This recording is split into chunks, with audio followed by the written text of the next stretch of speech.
જો આ છે કાજુ, આ છે પિસ્તા, આ છે બદામની કટકી, જો છે ખજૂર. એને શાકા વડે જો આ નાના નાના કટકી કરી નાખીશું.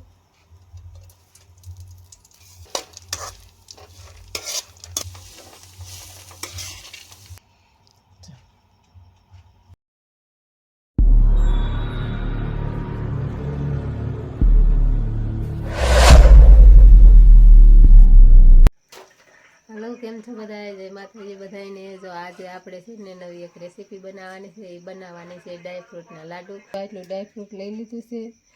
જો આ છે કાજુ, આ છે પિસ્તા, આ છે બદામની કટકી. જો જે ચાલુ છે હું બદામની કટકી કરું છું. ને આ છે ખરબૂજાના બી, આ છે ખખના બી, આ છે ખજૂર.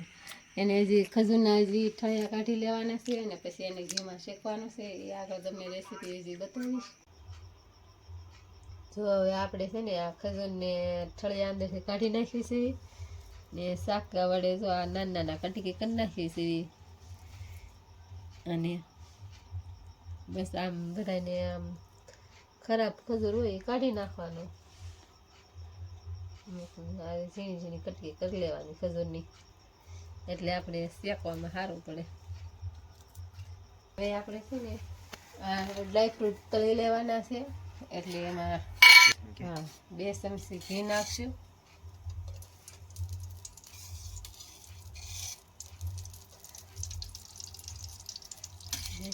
ઘી નાખશું ને ધીમા તાપે હવે શેકી લેવાનો છે અને તળી લેવાના છે આ ડ્રાયફ્રૂટને.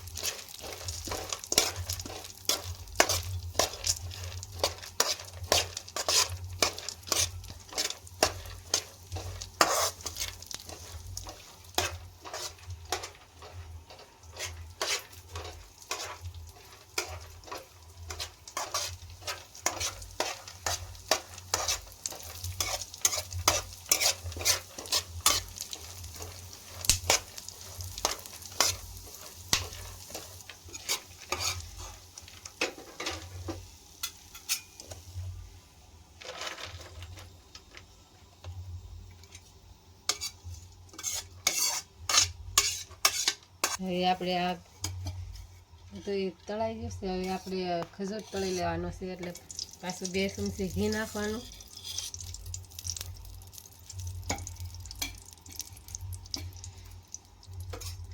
હવે આપણે આ ખજૂરને એડ કરી દઈશું આમાં.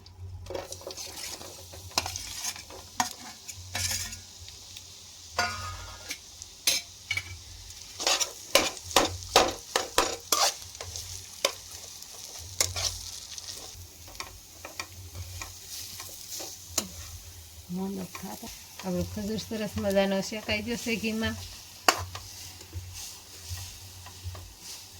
હવે આમાં બધા મિક્સ કરી દેવાના છે ડ્રાયફ્રૂટ.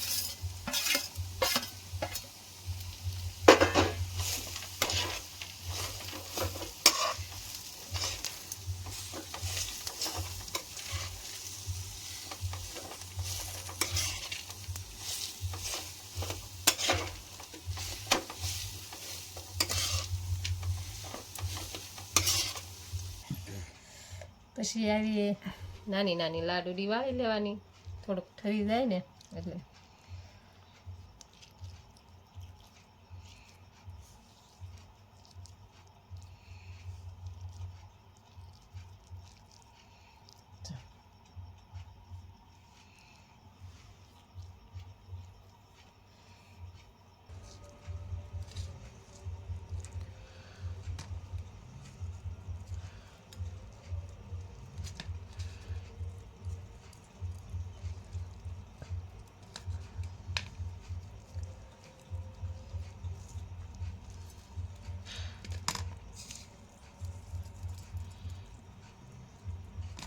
જો આ છે વિટામિનથી ભરપૂર ડ્રાયફ્રૂટની લાડુડી.